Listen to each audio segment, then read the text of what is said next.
这是公视第一台，刷落来请收看咱的新闻。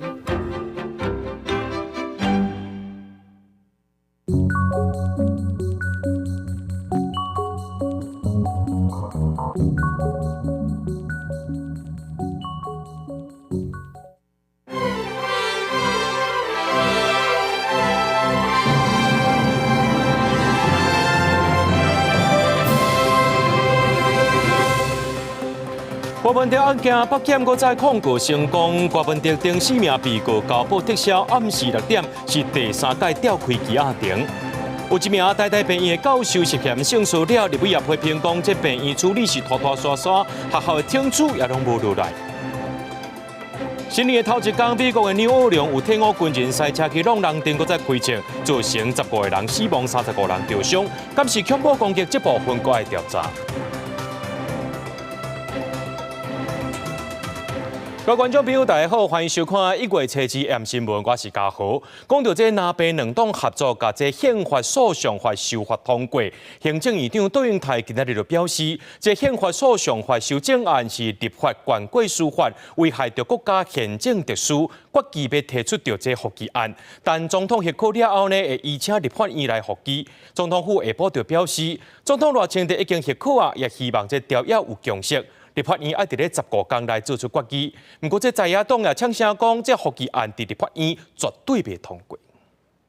那北去年联手通过宪法诉讼法的修法，引起朝野对立。行政院长杜永泰7日主持行政议会，宣布提出复议案，并且总统许可了后，依请立法院复议。杜永泰表示，宪法修正案用立法伫司法顶悬，用无合理的限制对宪法法庭运作造成实质影响，危害宪政秩序。总统府真紧的回应，总统热情地认为修正案有高度宪政证据，已经许可行政院向立法院提起复议，望朝野沟通协商有共识。本院作为国家最高行政机关，有责任捍卫宪政秩序，并守护人民的基本权利。针对宪法的修正案，有多一寡卡牌实施的理由，行政列出3大问题：有修法妨碍宪法法庭运作，破坏宪政秩序，影响权力救济。它妨碍宪法法庭的运作，门槛过高，缺乏弹性，恐怕会瘫痪掉宪法法庭。以现在宪法法庭只有8人，其实事实上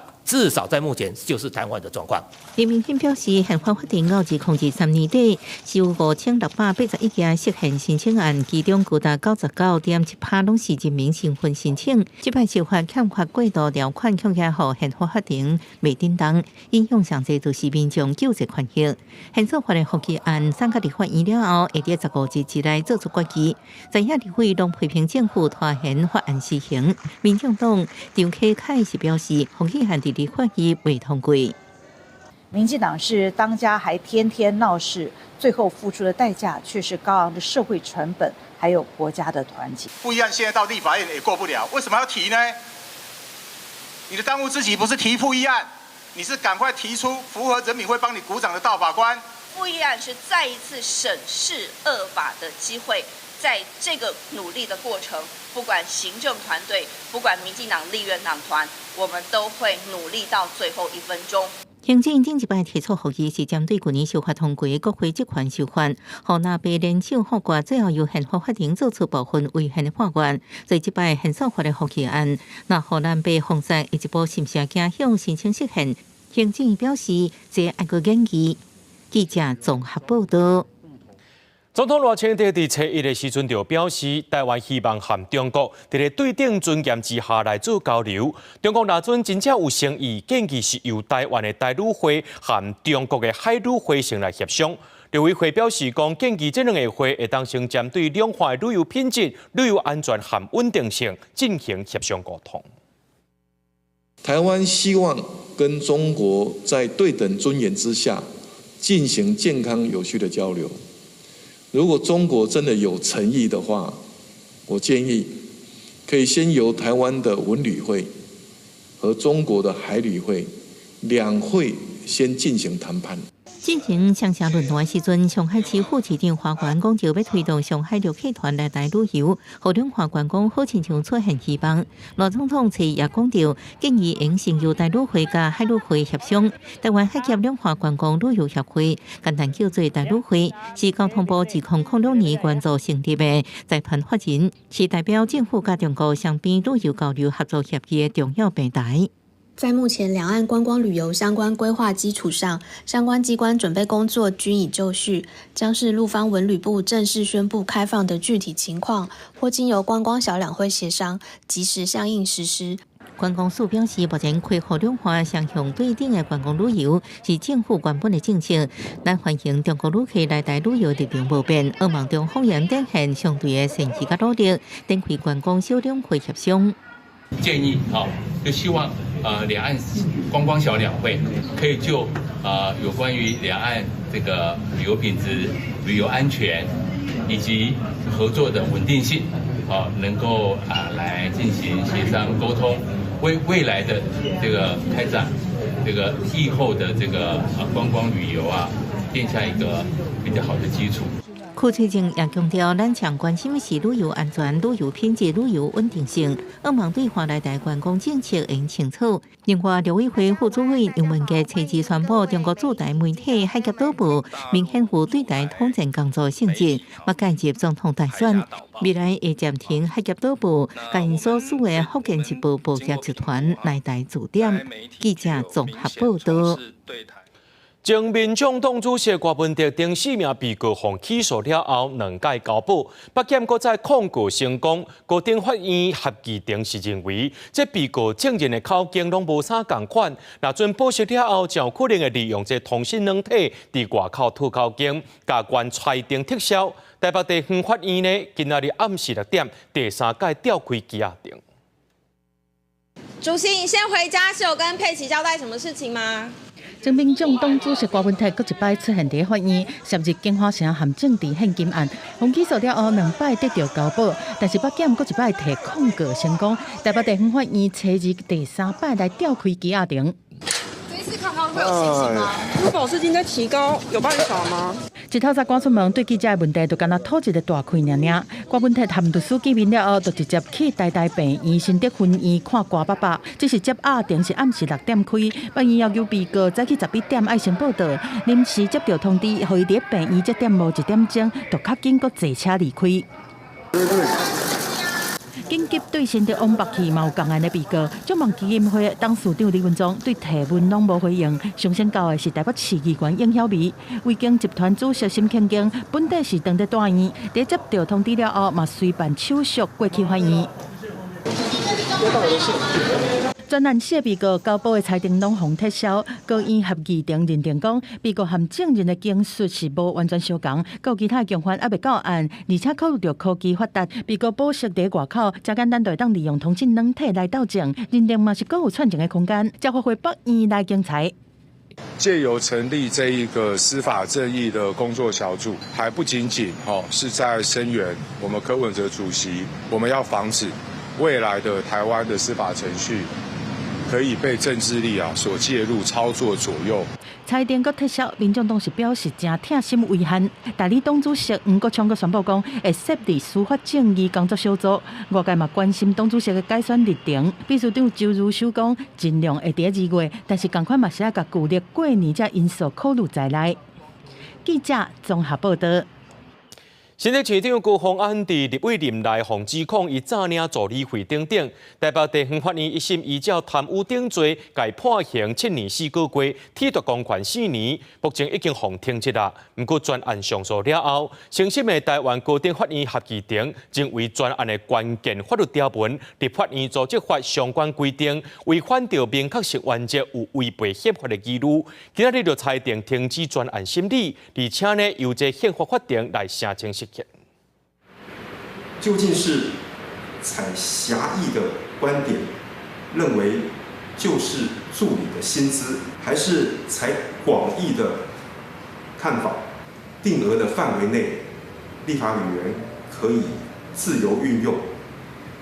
关于这一点，本院函询立法院的结果，也无法确定。高度肯定合议庭从宪法的高度以及人权保障的角度申请宣告违宪。同时，我也要再次重申，我没有贪污不法，希望能够尽快还我清白。针对着公益裁定各方案表示尊重，因为这合议定证为公，这立委会当聘请工会助理由立法院单年变相关的费用。不过，安怎运用敢是和地方民代补助条例设计和性质是相同的，目前这部分是有记录，陪手着诉状申请实现，甲专案停息。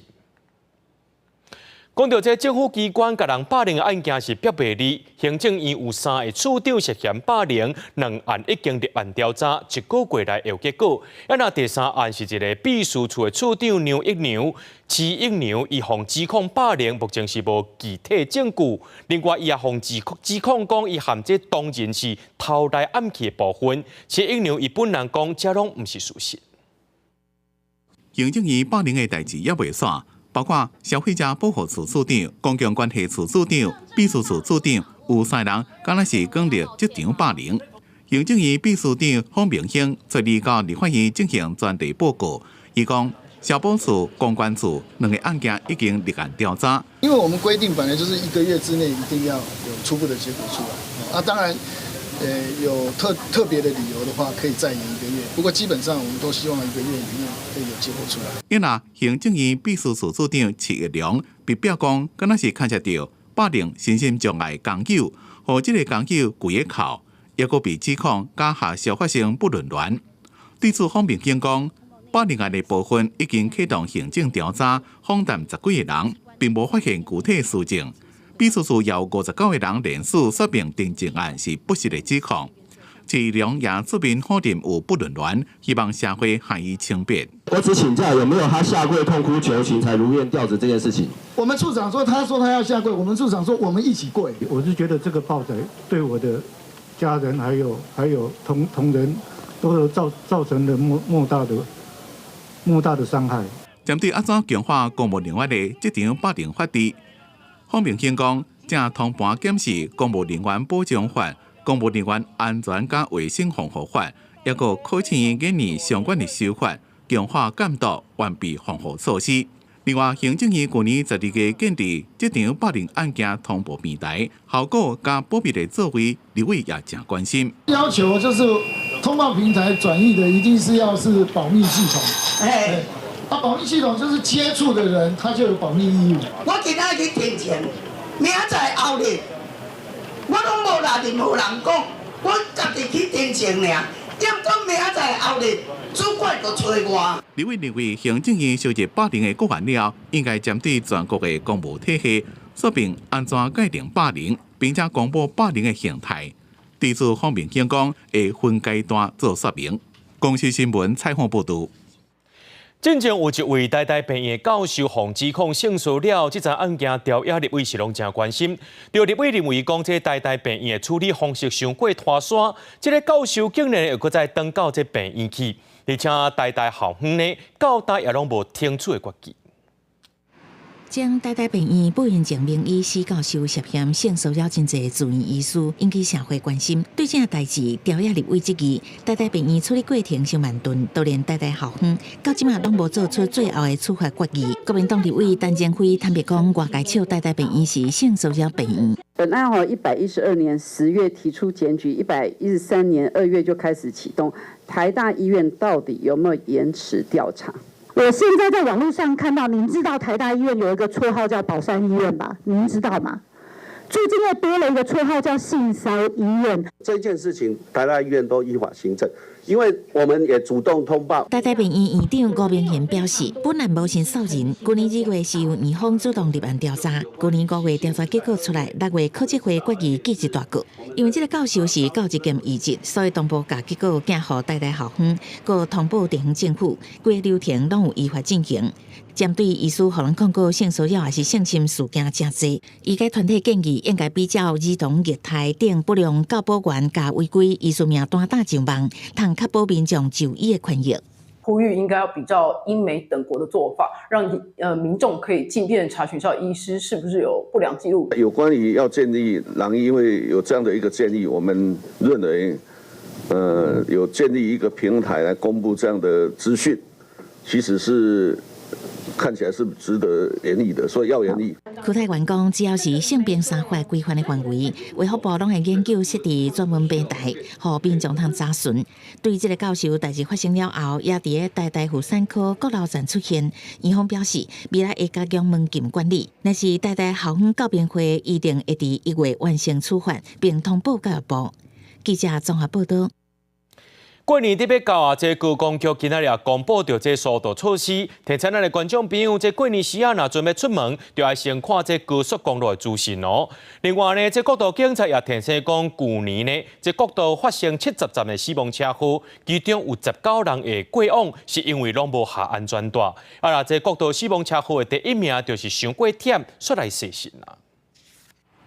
冲启动护栏的轿车伫变去了后，是规个密密麻麻，后壁想要行车袂赴闪搁弄起哩，车顶的乘客疑似无下安全带，弄一个飞出车外。这个车祸是发生伫去年10月，国道3号云林古坑南下的路段，造成2死不幸的意外。去年伫国道是拢总发生70件死亡车祸，其中有19个死者是无下安全带。国道警察局对去年10月开始嘛，伫国1的湖口路段装 AI 执法设备，自动辨识过路人敢下安全带。统计113年全国国道取缔未系安全带总共161814件，在导入 AI 执法辅助系统上线后，目前约可增加1个分队举发该违规单总件数的11%。高公局嘛提醒过路人，高速公路行车的速度真紧，若是无下安全带，若启动着的时阵，车内的人员将有可能对头前冲动，也是互喷出车外，甚至佫互其他的车撞着，造成严重伤亡。另外，根据高公局的统计，较早各大国道的死亡车祸内面，肇事原因第1名是分心伤忝，无注意车前状况，过来是超速等等违规，第3名是不当变换车道，其中因分心和伤忝造成事故，对过去以来一直拢真严重。较早都有一个游览车的驾驶，因为无够面疲劳驾驶，佮超速超车弄护栏，佮冲登去内侧车道，造成4死22伤，和云林地方法院判3年6个月。交通安全协会认为讲，疲劳分心的状态，大家人无同，建议参考国外甲无共车道定无共速限，互速度会当稳定，佮帮助保持安全距离。都是因为车间距的不保持，所以一旦发生这种所谓的突发状态的时候，就没有办法反应了。要标示每个车道的最低速限跟最高速限，让速度来分道。高公局提醒讲，今年旧历过年连假，各道岸上会出现一大堆返乡和旅游的车流，过路人一定要下安全带。赛车的时阵保持专注力，随时注意路况和保持适当的行车安全距离，才会当伫紧急状况的时阵随反应，降低事故发生的风险。记者综合报道。讲到这高雄寿山动物园边仔呢，这4颗链灯定定有台湾咪狗出现，早着游客看到一只狗呢，走入去动物园的乌猩猩园区内面，煞互这乌猩猩拍死。动物园表示讲，因为这乌猩猩有地盘性的，这款情形是头一届发生，也那这个园区今仔日已经重新开放啊。民众伫咧初1的时阵到寿山动物园，险险啊去互台湾狗抢卡网，伊想要用手机记录，煞去翕到一只台湾狗无细字跋入去乌猩猩区，现场3只乌猩猩情绪激动，做伙拍台湾狗。这段影片伫咧网络顶嘛引起讨论。台湾狗是当场互拍死，动物园安打乌猩猩的情绪，初2乌猩猩区也开放，大好有真侪游客来看。志刚嘛特别强调。乌猩猩是有地域性的，它们是有领域性的动物哈，在野外哈，黑猩猩通常都是有一只很强壮的个体在领导，外来种入侵，它就会把它赶走。是头一摆发生这种代志啊，因为较早伊旧的迄个兽舍吼，伊是伫一个大人啊安尼啊，所以无啥讲有迄个台湾狗会。凊彩会入去。阮即马设计即个吼是属于较开放的范围吼，啊，所以基本上狗要伫即个电视场即个附近吼，啊，伫遐咧活动是足自由的。动物园表示，乌猩猩的智商真悬，准若有外来动物入去因的领域，乌猩猩就会发动围捕。之前嘛有台湾狗入去梅花鹿区，草食的动物拄到台湾狗来扰乱，通常袂出现抢物件或者是攻击的行为，这拢是无共生物的天性。基本上就是要尊重。他来看的时候，他为什么要围栏？围栏的意思就是一个大家相互的安全距离嘛。目前动物园观察3只乌猩猩的情绪拢已经稳定，活动正常。动物园也伫咧入口的所在宣导因应台湾狗的方式，避免民众拄到台湾狗就青惊，造成意外。记者柯昭阳高雄报道。讲到这2天啊，因为这东北季风的关系，天气有变较凉快。早起6点40分的时阵，玉山有落冰沙啊。中部以北这3500公尺以上的关山呢，有机会会落雪。那拜六礼拜东北季风减弱，温度有小可回升。不过后礼拜又会再反冷咯，北部地区低温可能是无到10度。一片白茫茫的风景，边甲土骹甲机器拢砍掉的。拜四早起4点45分，玉山气象站气温落到2.3度，然后6点40分开始落雨加冰沙啊。气象署指出，拜四拜五这2天，全台湾因为东北季风豆豆变强，各地温度嘛会搁再降低。民众这2天若要看雪，往中部以北的高山，温度较低，水汽较有够，较有机会通看到雪。今明2天，中部以北3500公尺以上的高山是有机会下雪的。对，然后未来1周持续都是比较冷的，虽然水汽可能明天之后就逐渐转干，但是我们预估在高山区域都是比较容易会有结冰的现象发生。气象署表示，拜四、拜五拢确实较冷，北部、宜兰、马祖上冷落到12度。要若拜6礼拜东北季风减弱，会小可回温，但是要注意日时、暗时温差较大。不过民众就要注意，过来后礼拜1开始冷气团落南，台湾各地头会搁再反寒，估计会达到大陆冷气团的级数。那部分在山区、近山区，或者是比较山谷的地方，或是地势稍微高一点的地方，甚至都有可能会出现10到12度左右的低温，这是有可能的。那我们预估大概北部有可能是有机会有10度左右的低温的。气象署讲，后礼拜1到拜5拢会受大陆冷气团急速的冷空气影响，冷的时间会比这礼拜搁较长，加在这段时间水汽较少、较大冷。不过气象署也是提醒民众爱穿好少，莫寒着。记者龚林玉凯台北报道。全观众朋友来看看这新闻，讲到2025年的头一天，美国的纽奥良有人赛车去弄人阵，搁再开枪造成15个人死亡，35人受伤。这嫌犯是一个退伍军人，伊的车顶也互警方发现讲，着这伊斯兰国的机啊。警方也伫咧怀疑讲，伊有共党的。另外，伫咧拉斯维加斯的串饭店外口呢，有一台特斯拉爆炸导火，因这部分呢，佫需要来确认讲，敢是恐怖攻击。元旦透早3点15分，杨二良市中心到一个破棚街，有15人高速赛车冲浪真群，然后路车开枪，甲警方发生枪战，最后被弹死。现场拢是火者，10位罹难者倒伫涂骹正惊人。当局调查了后，公布凶手是42岁为德州来退伍军人贾巴。伫迄所内福特皮卡顶悬发现恐怖组织伊斯兰国旗啊，甲其他疑似土制爆裂物。目前调向恐怖攻击方向来进行调查。拜登甲川普两位现任甲后任总统表示哀悼甲谴责。The FBI also reported to me that mere hours before the attack, he posted videos on social media indicating that is inspired by ISIS, expressing a desire to kill. We do not believe that Jabbar was solely responsible. We are aggressively running down every lead, including those of his known associates.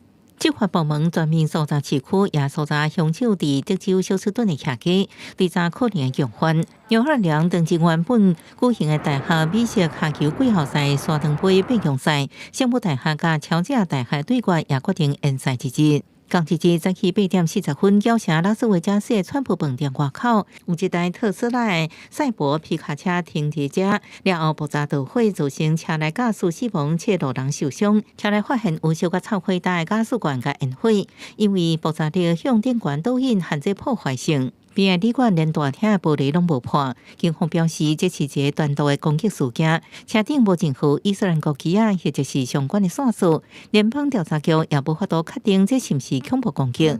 虽然这间用二两事件同款，拢用电动皮卡，虽然透过共济共享平台透露照的，目前无法度确认两个之间是毋是有关系。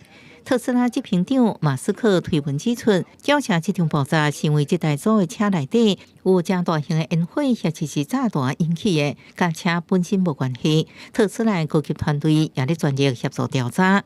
公司新闻是会中朋友。南方法院第31发出总统温锡烈的逮捕令，这时效敢若到后礼拜一尔，检方就爱伫咧这几天去到总统官舍抓人，上紧今仔日就执行。不过伫咧这总统官舍外口呢，是有这反对者也有支持者表达因的立场。温锡烈也伫咧前一天发出着这亲笔签名声明，感谢这支持者无该放弃。南韩总统温锡烈3届期罪约谈了后，法院第31签发逮捕令。这场逮捕令时效敢若到1月7日，所以警方这几天都必须动手抓人。即马还有消息传出，警方可能伫初2礼拜4就会前往官邸逮捕温锡烈。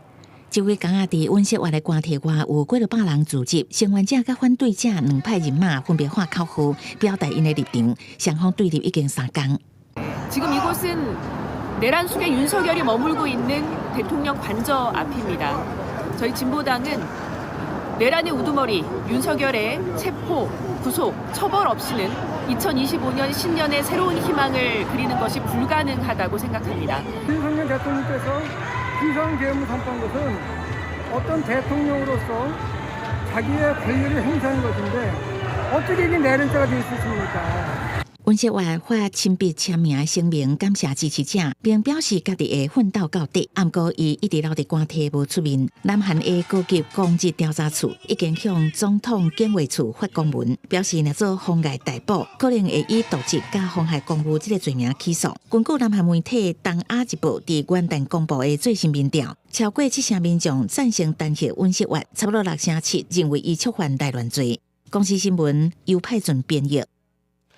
美国2024年宏观这3大指数虽然全部是拢收乌，不过过去一年表现了真好。这标普500指数呢是连续2年拢起超过20%，那纳斯达克指数也起要到3成。就专家认为讲，今年美国会继续伫咧起。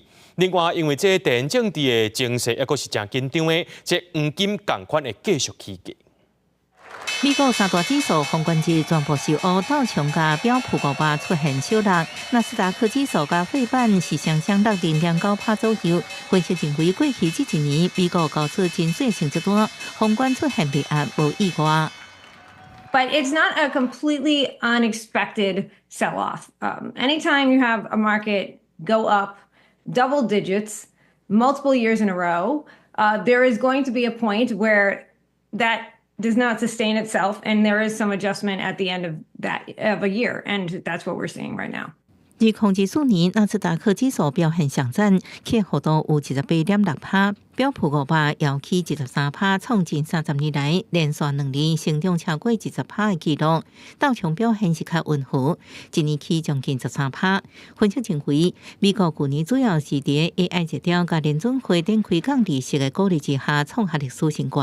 展望明年虽然有降利息等候的不确定因素，也有川普关税政策干扰，不过伫经济稳健支持。 企业福利，甲川普可能减税，也有放量关税支持之下，美国2025年依然有起的空间。Going into 2025, I think it's going to be a favorable year for equities. I don't know if we'll continue to see double-digit returns. That's highly unusual, but we do have a favorable economic environment for stocks right now, and that should continue into 2025 under the second Trump administration. 原黄金计小伫去年10月31创历史新高，到每盎司2790.15的计数，总共2024年起17%， 14年来起上最一年。专家认为，地缘政治一直紧张，通膨压力甲西方国家主权债务欠款这因素，会推悬买黄金避险的需求。2025年金卖计数会继续加悬。公司新闻张惠敏报道。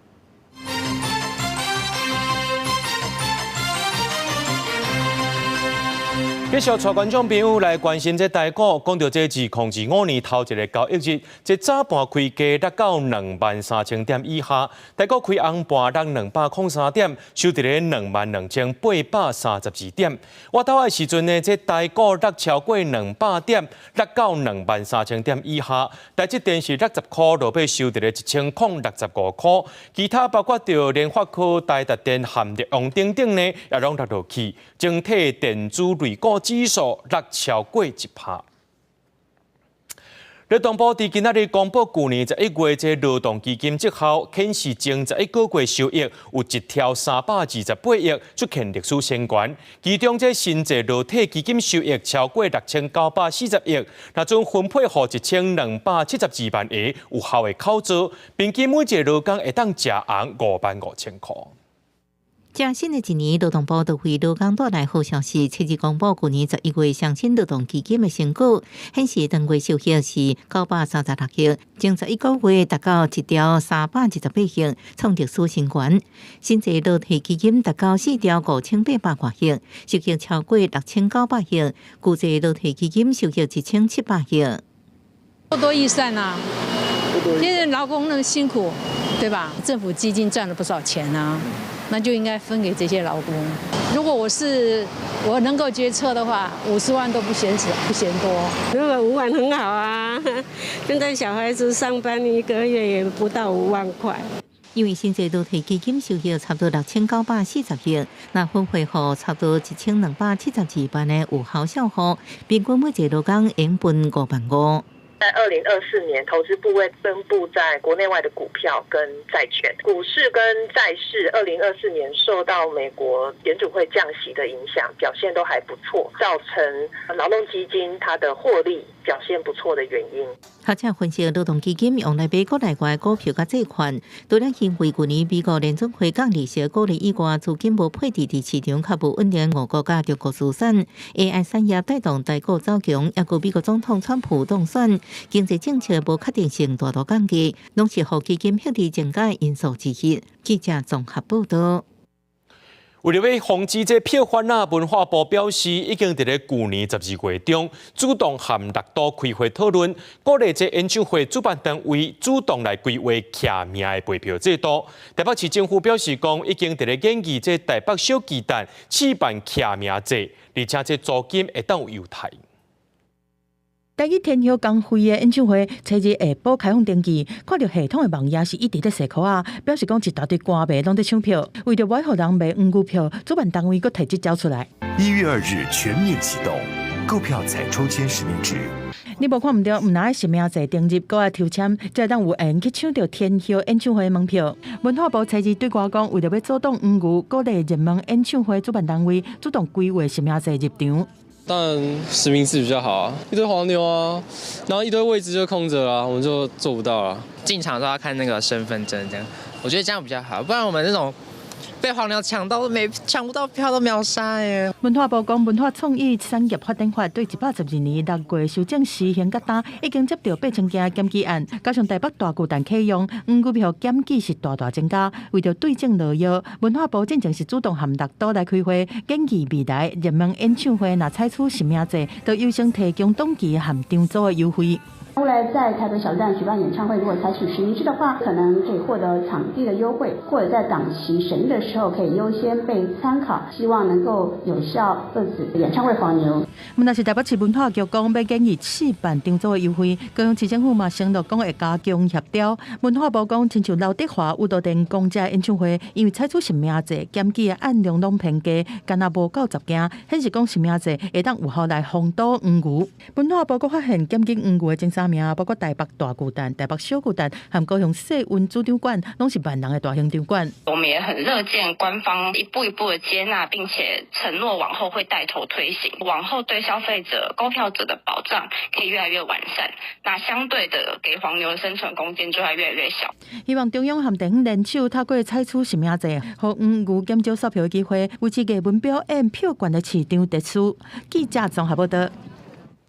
纽西兰牛奶对今年开始免扣关税，就当入来到咱台湾。咱台湾的这农业协会就预期讲，若阵业者走去买较少的进口牛奶，短期内呢，台湾的牧场就可能是真侪间拢会收起来。这显示讲，咱台湾的牧场有准备，毋过无够充分。台湾的这牛奶业者也开始伫咧烦恼啊，因是烦恼讲这手切地业者会走去改用这进口牛奶。有家长甲教师团体伫行政院门口集合，话讲爱阁有大班有青领政策，因为部分教师不愿行政院进前宣布停办。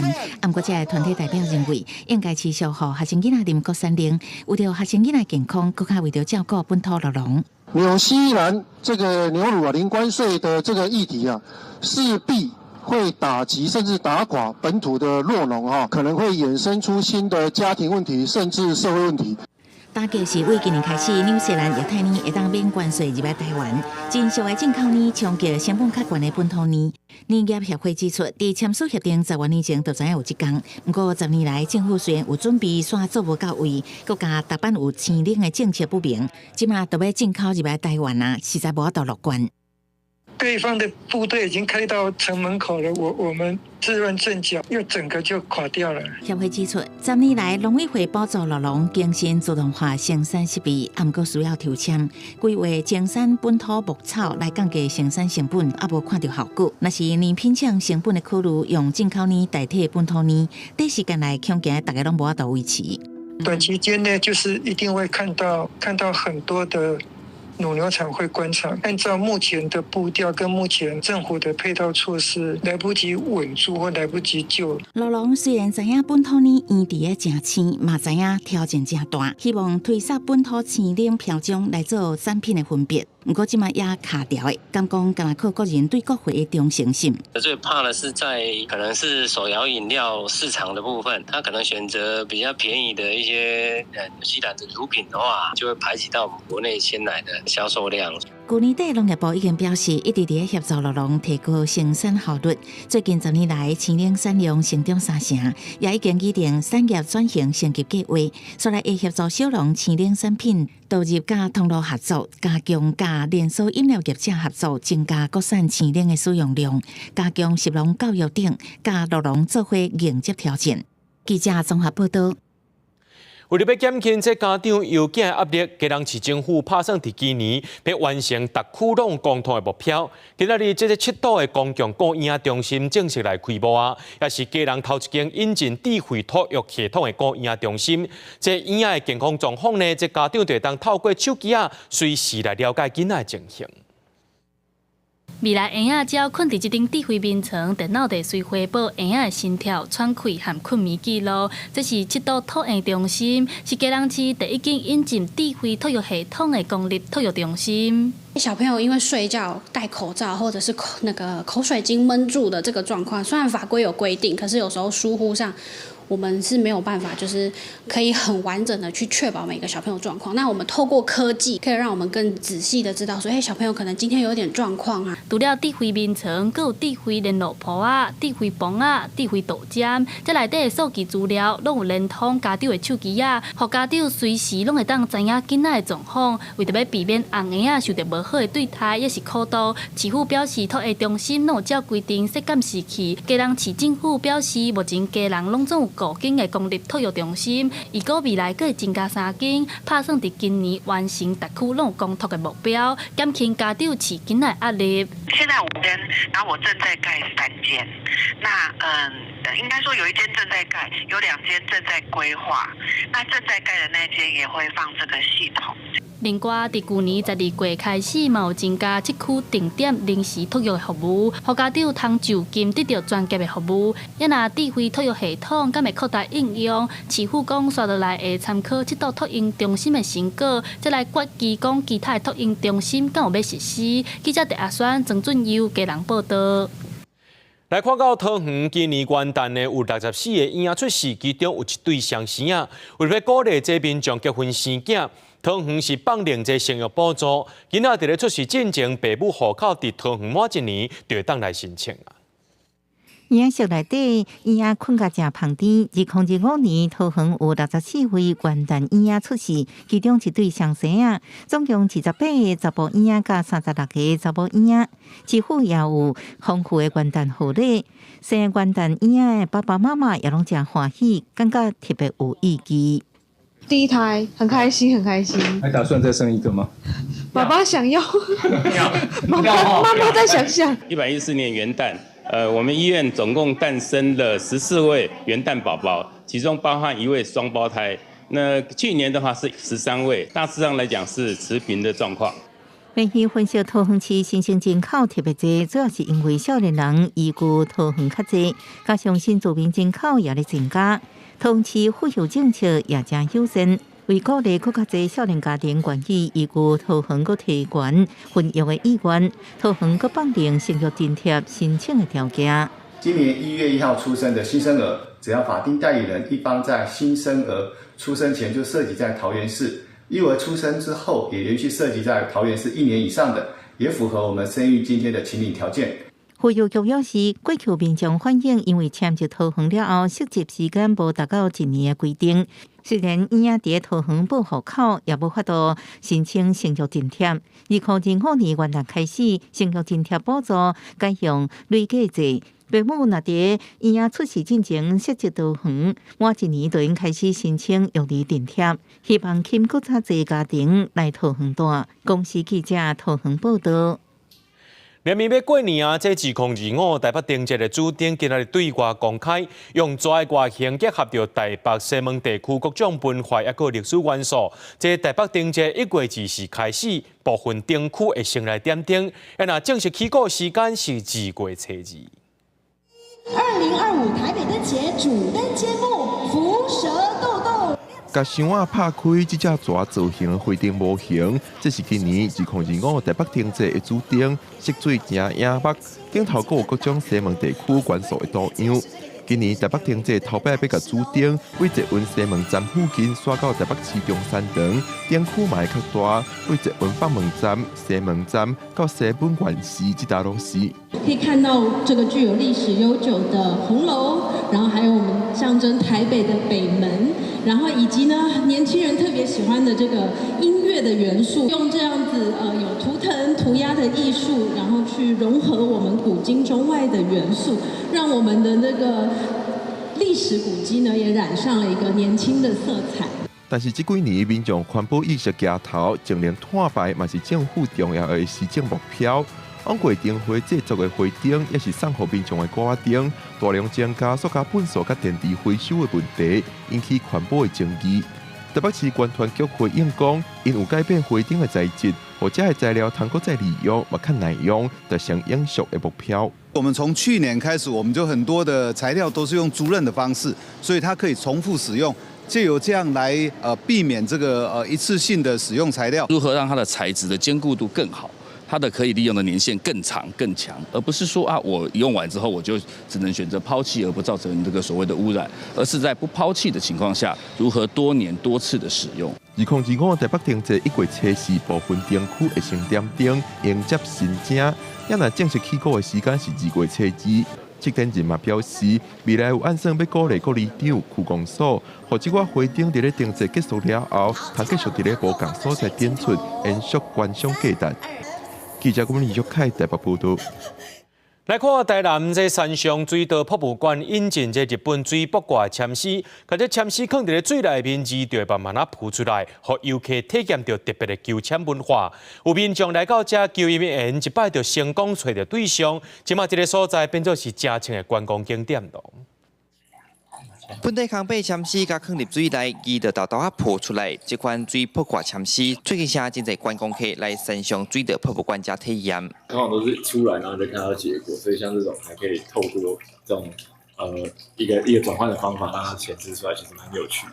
台南山上辉恒水道博物馆进前的创意商品，原路旁水白甲强强滚。这回恒来个引进日本水卜卦求签，要互游客体验特殊的求签文化。今来馆口就收到2对新人来报喜的消息，其中像这位姓杜的民众专工来送喜饼，嘛花头喜面分享伊要结婚啊。即将要结婚了，那就想说，把这份喜悦也带回去水道，然后再跟工作人员一起分享，也当做一个还愿的一个流程这样。其实水占卜是一个很特别的一个设置，因为我们这里是水道，台湾话讲水跟水啊，所以我们也透过希望来到水道能够节水嘅水源。叫一面的方式，在人选某人关系去庙拜烦恼，像台南正统罗里门信宝庙，对1楼到5楼规面的壁倒，拢是带来幸运的结婚相，到达造成超过6万外对。点一支香，来甲参拜。参拜完的时阵，将你的生时八字，甲你的这个住所，甲讲好势，你要求的这个事迹，甲讲安尼了，你较甲跋杯，然后一杯，你会当甲讨迄个姻缘带。庙方讲，毋是干那要找对象的人才通拜烦恼，其实烦恼讲负责人世间所有的缘分，包括求贵人缘、甲官缘等，因希望借此解破大家对烦恼的误解。记者李从台南采访报道。中华田中的励志中学是台湾感化教育规模上界大机构。作家康源特别替这励志中学学生写台语诗，描写这阵囡仔伫咧学校学功夫，重新找到生活目标的心情。学校把这诗话展览出来，除了要鼓励学生囡仔以外，也希望社会呢来加关心这阵未识方向囡仔。因希望大家拢伫别人的田园种花，杂区田也无同款的经济。虽然介意藏入少年的相思。除了这首《烟花梦》，另外还有囡仔兄教我人将近30首的台语诗，拢是作家康源替励志中学的学生所写的诗句。中华田中的励志中学是台湾感化教育规模上大机构。康源来参访的时，看到学生认真上课学功夫，真感动，特别写诗鼓励学生。就讲写这诗，会有感觉讲这诗是咧写我的生活。这生活呢，我要安怎改变过去的唔对的代志？希望讲会当好好将这个学的物件学晓。康源老师每次来我们励志中学，然后他都会每一次来，他都会创作一首诗。外人看到他会觉得这只是一幅诗，可是其实，在我们的心里是有人看见我们，有人理解我们，有人是陪着我们，是支持着我们，然后去诉说我们的故事。这样，学生进入励志中学有咖啡课，学安怎冲咖啡；嘛有美容课，学化妆、画指甲。即阵拢正做一百的思维。校长林嘉如就讲：这世间无歹囡仔，敢若有歹命囡仔，需要互因一个机会，行出新的人生路。那不是家庭艰苦，那会来沦落到这里，所以真正的啦，无歹囡仔，敢若有歹命囡仔，需要大家一起伸出援手，给他们多一点鼓励，一定会超乎我们想象。先前拍鼓有诗册，骹步踏叉啥人无？学校表示，这个台语诗全拢是囡仔的生命故事，有苦楚，有忏悔，嘛有新的开始。希望透过诗画展览，让大众更加关心这阵未识方向的囡仔。记者杨淑晴综合报道。伫新德县呢，有一个教体能的教练，伊因过是伫咧新德区航园区上班，落要改道去训练学生的体能，因为家己的语言能力真好，除了会当用英语、日语上课以外，也要用台语来教，甚至是用全台语的方式伫咧训练囡仔。2、3，再讲一届吼。1、2、3。教囡仔安怎用轻松的方式爬悬，搁训练家己的体力基卡。原底伫科学区上班的张文婷，平常时除了会用英语、日语上体能课，嘛有咧用台湾本土语言，用全台语来帮囡仔上课。无共款的班级有无共款的学生，若迄班拢是美国学校的学生，我就拢用英语上；若另外一班的全部拢是迄种日侨，我就用日语上。有台语需求的，我就用台语。我本身高雄人，我伫高雄本来拢讲台语啊。是来台北遮，有一站无机会讲到台语。即嘛30-40岁了，慢慢甲这台语想办法讲倒来。新德补给团体把专工组团来报名，希望让大家会当透过趣味的课程，学到体能相关的台语词，也希望囡仔伫过程中自然讲台语。因为阮阿母拢甲伊甲我排一寡台语活动，阮阿母迄。对社会就甲我讲，所以你讲的台语足困难的吗？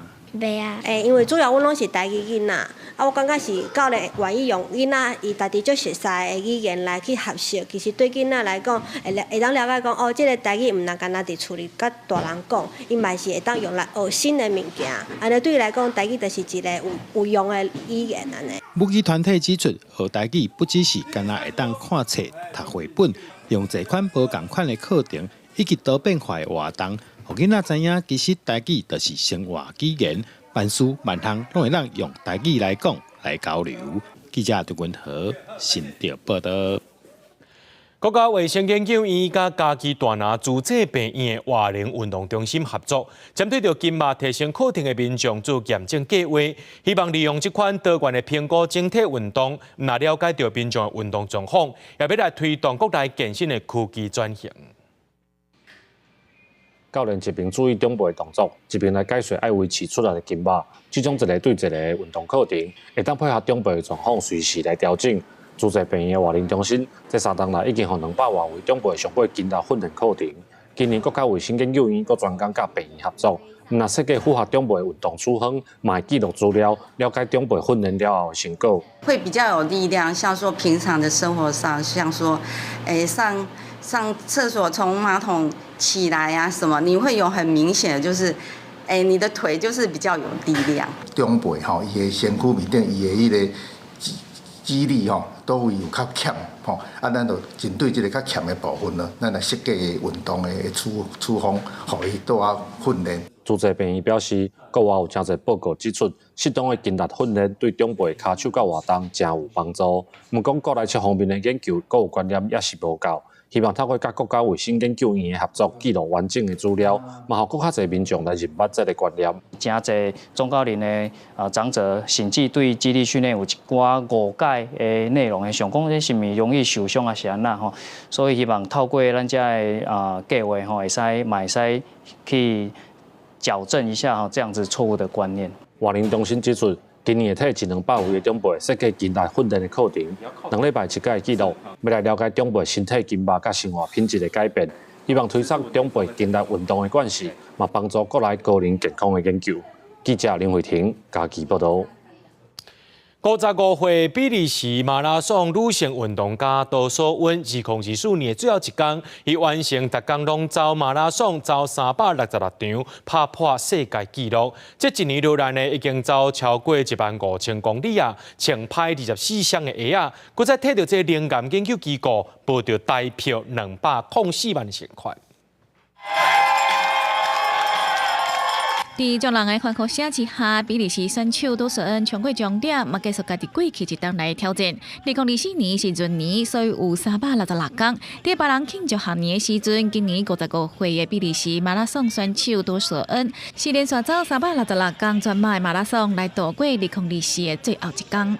Before I started, I was pretty confident that I could do this, but during the year I was hesitating a few times because I fell a lot. I got sick and sometimes the weather was very bad. 这项马拉松的挑战是为2024年的元旦开始，杜淑恩逐天无论透风落雨，要走完比全马马拉松42.195公里，搁较长的42.5公里。规档走落来，累计走15444公里，拢总走派24项的鞋啊。伫2024年最后一天的挑战，甚至有700多名支持者的陪伴。上尾后，伊用4点钟17分40秒完成最后一天的挑战。到时阵嘛，替灵感研究机构募款超过6万欧元。差不多台票204万6千块。国际新闻台是董炳益。今年英国火车通车200周年啊，全英国有50多条路线的好火车，伫元旦中昼12点做伙淡水犁，要来庆祝这项真重要的发明。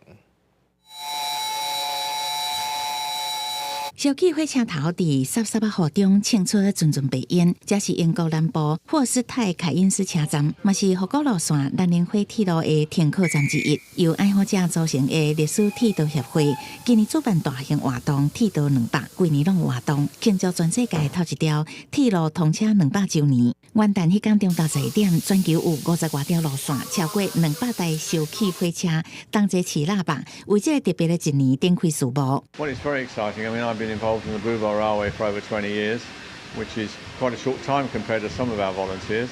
And I've always been interested in railways. I mean, I can remember travelling behind steam railways as a child and as a young man. So yes, it's a very special time. 2025年对英国铁道迷来讲是意义重大一年。1825年，英格兰东北部城市斯塔克顿甲达灵顿中的铁路正式通车，是全世界头一条使用烧气动力提供载客服务的现代铁路。There's one guard on the East Coast Main Line. I'm not sure whether he's still there now, but he said, whenever I go around and check tickets, if there's kids, I will let them clip the tickets. Because that pleases the kids and the parents. And then if you get any problems on the way, the train is on your side. 虽然火车早都无够使用烧气动力，英国也是有一寡铁道迷伫全国保存佮营运烧气火车。对英国人来讲，火车的出现代表英国伫工业革命时期科技正进步的美好年代。以后的200年，火车是全世界上界重要的运输方式之一，彻底改变人类的生活。公司新闻由派准编译。最近天气一变化，明仔载气象咱做回来详细看。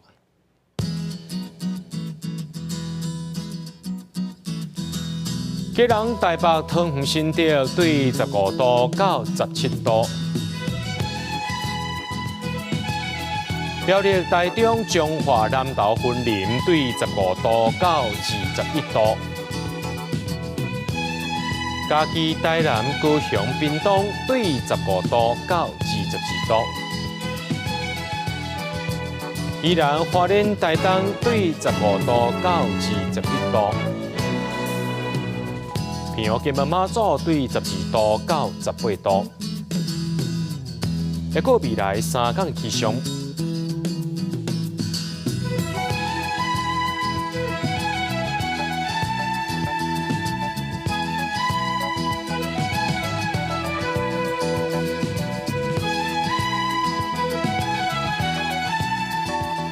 新闻最后，感谢各位观众朋友收看今日AM新闻，我是嘉豪，明仔暗时7点咱再相会。